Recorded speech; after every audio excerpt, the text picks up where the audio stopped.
जी अस्सलाम वालेकुम। वालेकुम अस्सलाम। क्या नाम है आपका? आयशा अशफाक। ये मुझे लग रहा है सोलर पैनल है। जी सर, ये सोलर पैनल क्लीनिंग रोबोट है। Solar panel cleaning robot, solar panel को साफ करने वाला रोबोट। जी अच्छा। सर, ये सोलर पैनल की एफिशिएंसी को इंक्रीज़ करेगा, जिससे हमारे पास बगैर कोई इन्वेस्टमेंट किए एनर्जी जो यील्ड हो रही है वो ज़्यादा हो जाएगी। पर एक सोलर पैनल के हिसाब से एनुअली ये 2% उसकी एफिशिएंसी को इंक्रीज़ करता है। अगर हमारे पास एक बड़ा सोलर फार्म है 1 मेगावाट का, तो उसमें ये हमें एनुअली 50,000 वाट्स हमें ये एक्स्ट्रा देगा। अच्छा, एक पहली बात तो ये है, मेरे व्यूअर्स को ये बताना ज़रूरी है कि सोलर पैनल जो है उसको कपड़े से साफ नहीं करना। सर, इसको हम इससे अगर साफ़ कर लें, और क्योंकि सर ये खुद से चलता है, इसको ना सुपरविजन की ज़रूरत है, ना इसको मतलब हम तो ये आप इस सोलर पैनल पे इसको लगा दें, ये उसको साफ कर दें। ये उसको साफ़ कर देगा। सर, इसमें सेंसर्स लगे हुए हैं, प्रॉक्सिमिटी सेंसर्स, और वो जैसे ही पैनल एंड होगा, जहाँ पर एंड होगा वो सेंसर इसको सेंस कर लेगा और उसके बाद ये आगे नहीं चलेगा। और ये खुद ही फैसला करेगा कि कब साफ करना है और कब नहीं। सर, इसमें ह्यूमिडिटी सेंसर्स लगे हुए हैं जो सेंस करेंगे कि अगर आसपास की एयर जो है वो कम ह्यूमिड है, इसका मतलब है कि बारिश नहीं हुई है। बारिश नहीं हुई तो ये ज़ाहिर है गंदा हुआ होगा, तो वो उसको सेंस करके खुद ही से उसको क्लीन कर लेगा, और ह्यूमिडिटी, एयर प्रेशर सेंसर्स, दोनों चीज़ें इसको सेंस और करती अभी हैं। ये सोलर पैनल क्लीनिंग रोबोट है, मेरा ख्याल है कि ये भी मार्केट में नहीं आया नहीं सर, है। नहीं सर। तो ये कब तक ले आएंगे आप मार्केट में?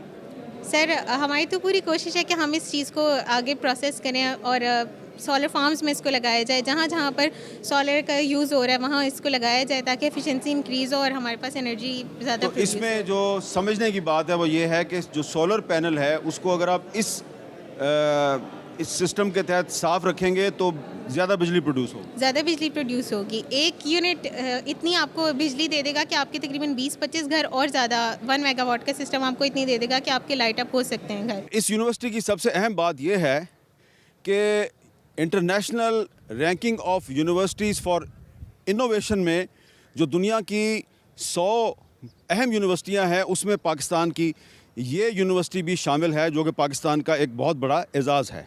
अच्छा जी, ये क्या है भाईजान? सर, ये कंप्यूटर विजन और artificial intelligence base detection system है। एयरपोर्ट सिक्योरिटी सिस्टम है ये। हाँ जी, एयरपोर्ट। आपका नाम क्या है? फजील अहमद। ये आपने सारा बनाया? जी। तो ज़रा बताएं कि ये आइडिया कैसे आया आपके जहन में? सर, अभी जिस तरह से हम देखते हैं कि सिक्योरिटी मशीन्स के ऊपर जो स्कैनिंग मशीन्स होती हैं उस पर जो स्कैनिंग हो रही होती है, वो एक नॉर्मल बंदा जो है वो बैठ के उसको देख रहा होता है। तो कभी ऐसा होता है कि ज़्यादा रश की वजह से या डिस्ट्रैक्शन की वजह से कोई ना कोई चीज़ मिस होने के चांसेस होते हैं।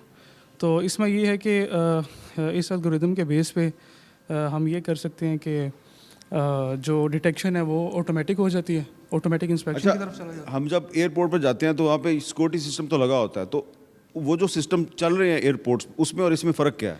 उसमें जो एयरपोर्ट पे चल रहे हैं उसमें आपको नॉर्मल इमेज नज़र आता है जैसा कि यहाँ पे है, लेकिन जो ये वाला सिस्टम है उसमें वो आपको ख़ुद ही आइडेंटिफाई करके बताता है कि इस बैगेज के अंदर ये अनोमली है या ये ऑब्जेक्ट है जो कि प्रोहिबिटेड है। ये एक बैग है, इसमें आपको कोई कंसीलमेंट नज़र नहीं आ रही, छुरी वगैरह कुछ नज़र नहीं आ रहा आपको।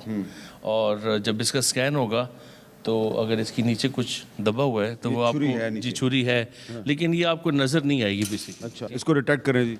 जी, अब जैसे ही आप आगे चलते रहे, ये इमेज आया और इस इमेज के अंदर आप देख रहे हैं कि यहाँ पे आप को एक छुरी बहुत मुश्किल से नज़र आ रही है, बिकॉज वो चीज़ों के पीछे पड़ी हुई है।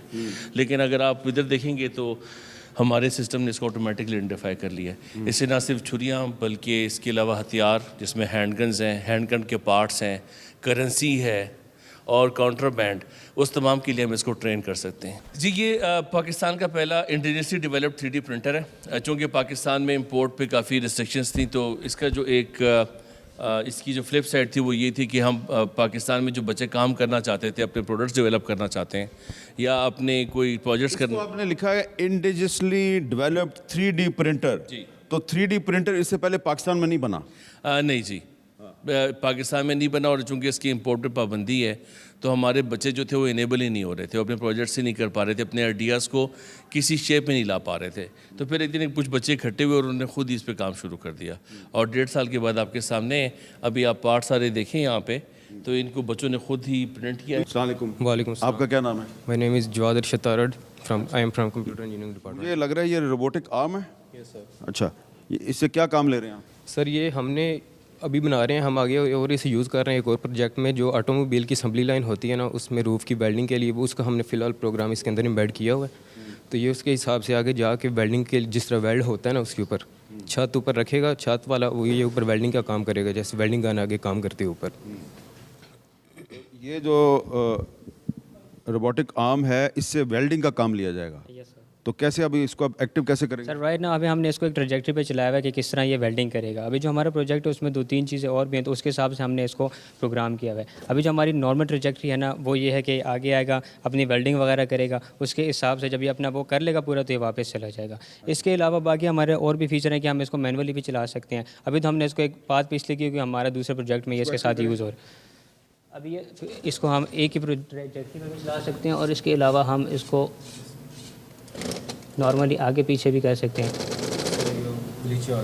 आपका क्या नाम है? Sir I am Mohammad Ali Arif from computer engineering department. ये क्या चीज़ है? सर ये हमने एक बायोनिक लेग डिज़ाइन किया जो कि हैंडीकैप लोगों के लिए यूज़फुल होगी कि उनके यस सर और ये जो माजूर अफराद है उनके लिए यूज़फुल होगी क्योंकि इसका क्या यूज़ होगा? सर इसका यूज़ ऐसे होगा कि ये बेसिकली मसल के सिग्नल डिटेक्ट करता है। एक सेंसर लगाते हैं हम मसल में, EMG सेंसर उसका नाम है। तो वो बेसिकली मसल के सिग्नल ब्रेन के सिग्नल डिटेक्ट करेगा, उनको फिर कन्वर्ट करेगा डाटा में और वो हमारे आर्डिनो में जाएंगे, उसे कोड होके ये जो भी कैसे एक्टिव होती है? सर एक्टिव ऐसे होती है। अच्छा ये बताइए ज़रा। जी सर, यहाँ पे सर ये सेंसर इसका लगेगा EMG सर, जो सर ब्रेन के हमारे सिग्नल होंगे वो सर इलेक्ट्रिकल पल्स जो जनरेट करते हैं स्केलेटल मसल में से जो सिग्नल यहाँ पे आएंगे उसका सर वो डेटा यहाँ पे सेंस करेगा इलेक्ट्रोड जिसके और वो सर सेंड करेंगे इसमें आर्डिनो में। तो सर यहाँ हमने प्रोग्राम इस तरीके से डिज़ाइन किया हुआ है तो जैसी हमारी मूवमेंट जो रिक्वायरमेंट होगी बॉडी की उसी हिसाब से सर वो यहाँ पे डिलीवर करेगा और ये इस तरीके से सर मूव करेगी। इसको मूव करें इसको। अच्छा ये ज़रा बताएं ना, ये ज़रा कैसे मूव कर रहा है? सर ये मूव इस तरह कर रहा है कि ये बेसिकली EMG सेंसर लगा हुआ है। सर ये मसल के जो सिग्नल है ना डिटेक्ट कर रहा है और ये इसको कन्वर्ट कर रहा है डाटा में और ये डाटा से आर्डिनो में जा रहा है। आर्डिनो को डिटेक्ट कर रहा है कि वो जिसकी मूवमेंट है ना मसल की वो फॉरवर्ड है या बैकवर्ड है। तो उसके मुताबिक जैसे ये फॉरवर्ड मूव करेगा ये लेग भी फॉरवर्ड चलेगी, इस तरह बैकवर्ड करेगा बैकवर्ड जा रही है। अच्छा जी सर। उसके अलावा सर ये हम डेवलप कर रहे हैं इसमें और इम्प्रूवमेंट। जी सर ये यानी कि जो आपकी दूसरी टांग है ये उसके साथ करेगा? नहीं सर, जो होगी जो हैंडीकैप बेसिकली डैमेज होगा ना लोअर लिम्ब इसका ख़राब होगा सर। ओके उसके ऊपर उसी के ऊपर लगा होगा सर ये। अस्सलाम वालेकुम। वालेकुम अस्सलाम। आपका नाम क्या है? मिर्ज़ा मोहम्मद अकबर। अकबर साहब ये क्या चीज़ बनाई है आपने? ये इलेक्ट्रिकल क्रेडल बेबी मॉनिटरिंग के लिए उन वर्किंग वुमेंस के लिए जो कि हमारे पास जॉब वगैरह पे जाती हैं और हमारे पास पाकिस्तान में 51% आबादी वुमेंस की है। उसके अंदर से 45% ऐसी वुमेन की आबादी है जो कि सिर्फ इस वजह से शादी के बाद जॉब नहीं कर सकती, अपनी स्टडी को नहीं यूटिलाइज़ कर सकती, कि जिनका बच्चा हो जाता है और उनको केयरिंग के लिए। तो इसके अंदर हमारे पास फीचर्स हैं कि इसके अंदर प्रॉपर मॉनिटरिंग के लिए कैमरा वगैरह, सेंसर्स वगैरह, टेम्परेचर सेंसर्स वगैरह हर चीज़ इंस्टॉल है। ये आपने पंगूड़ा बनाया? पंगूड़ा बिल्कुल जी बिल्कुल। अच्छा तो ये पंगूड़ा जो है इसमें जो बच्चा लेटा हुआ है उसकी माँ उसे अपने दफ्तर से मॉनिटर कर सकती है? बिल्कुल, ये कैमरे के ज़रिए ऐप अपने मोबाइल के ज़रिए मॉनिटर कर सकती हैं और मोबाइल ये जो कैमरा ये सर्कुलेट भी कर सकता है डिफरेंट एंगल्स पे। इसके बाद इसके अंदर टेम्परेचर सेंसर लगे हुए हैं उसकी हेल्थ मॉनिटरिंग के लिए। उसके ह्यूमिडिटी सेंसर है कि अगर वो उसका मतलब कि कोई मॉइस्चर वगैरह आ जाता है और टेम्परेचर वगैरह उसको कोई होता है तो ये एक बीप या अलार्म जनरेट करता है उसी मोबाइल ऐप पे जिसके ऊपर वो माँ मॉनिटर कर रही है अपने बच्चे को। अच्छा तो ये अब आपने डेवलप कर लिया या अभी आप डेवलपिंग स्टेज पे हैं? ये डेवलप हो गया भाई, ये प्रोटोटाइप मॉडल है जिसको सिर्फ और सिर्फ गार्निश करके सिर्फ इंडस्ट्रियल मॉडल पे इम्प्लीमेंट करना है। तो अब ये कोई बड़ी इंडस्ट्री जो है वो इस तरह के बच्चों के पंगूड़े बनाना शुरू कर देगी? बिल्कुल, अगर ये इसकी जो ये इनिशियल कॉस्ट है ना वो इंडस्ट्रियल स्केल पे हमारे पास 30 to 40,000 है। तो इस इनिशियल कॉस्ट में जो वर्किंग वुमेंस हैं खास तौर पे वो इसको लाजमी लेना चाहेंगे इंडस्ट्री लेवल पे। तो ये कब तक आप इसको लॉन्च करेंगे? तकरीबन ये R&D डिपार्टमेंट से बस इसके वो हो गई अप्रूवल तो उसके बाद इसको इंडस्ट्री लेवल पे करेंगे। आपका क्या नाम है? सर मोहसिन मज़ारी। ये तितली आपने बनाई है, ये क्या करेगी तितली? सर ये तितली बेसिकली ये डिज़ाइन है जो हम किसी भी चीज़ के ऊपर इंग्रेव कर सकते हैं। इस वक्त हम लोग वुड के ऊपर इंग्रेविंग कर रहे हैं, आप इसको मेटल के ऊपर भी इंग्रेविंग कर सकते हैं, कर्व सरफेस के ऊपर भी इंग्रेविंग कर सकते हैं और फ्लैट सरफेसेस के ऊपर भी कर सकते हैं। इसके अलावा आप इंग्रेविंग के ज़रिए ये कर सकते हैं कि रैपिड प्रोटोटाइपिंग, जो आपके पास PCB डिज़ाइन होते हैं उसको आप एक तरीके से रैपिडली प्रोटोटाइप कर सकते हैं और आपके पास एक डिज़ाइन आ सकता है उसका। अस्सलाम वालेकुम, आपका नाम क्या है? मोहम्मद उसामा जमील। मोहम्मद उसामा जमील, ये क्या बनाया आपने? ये हमने इलेक्ट्रिक स्कूटर बनाया है। हमने इसके अंदर पहले एक प्रॉब्लम देखी है कि जो हमारा पाकिस्तान है वो 4th most largest polluted country है पूरी दुनिया में। तो उस चीज़ के लिए हमने ये एक इलेक्ट्रिक की तरफ सोल्यूशन हमने प्रोवाइड किया है, इलेक्ट्रिक सोल्यूशन। और एक हमने देखा है कि जो बड़े बड़े electric scooty, electric scooter standing scooter, electric scooty एक, वो दूसरी बैठने वाली स्कूटी, ये स्टैंडिंग स्कूटर है इलेक्ट्रिक स्कूटर। तो हमने इसके अंदर, और एक दूसरा प्रॉब्लम हमने देखा, जो एक बड़ी यूनिवर्सिटीज़ होती हैं, ऑफिसेज होते हैं, तो उनके अंदर हम देखा है उनके अंदर एफिशिएंट मीन ऑफ ट्रांसपोर्टेशन नहीं होता। कि बड़े बड़े डिपार्टमेंट्स होते हैं, एक डिपार्टमेंट से दूसरे डिपार्टमेंट पे जाने के लिए जो हमारे पास फैकल्टीज़ होती हैं या जो ऑफिसर्स होते हैं, जिनको यूज़ करने के लिए ना ये इलेक्ट्रिक स्कूटर एक एफिशिएंट मीन ऑफ तो ट्रांसपोर्टेशन। ये मैंने देखा है, ये यूरोप के बहुत से कंट्रीज़ में तो ये इस्तेमाल होती है जी। और पाकिस्तान में इसके अभी तक इसको ऊपर इम्प्लीमेंट नहीं किया गया था, तो हमने इसको वो वाला इसके अंदर मज़ीद हमने फ़ीचर्स लेके आए हैं कि इसको सोलर चार्जिंग के लिए करेंगे इसको अंदर।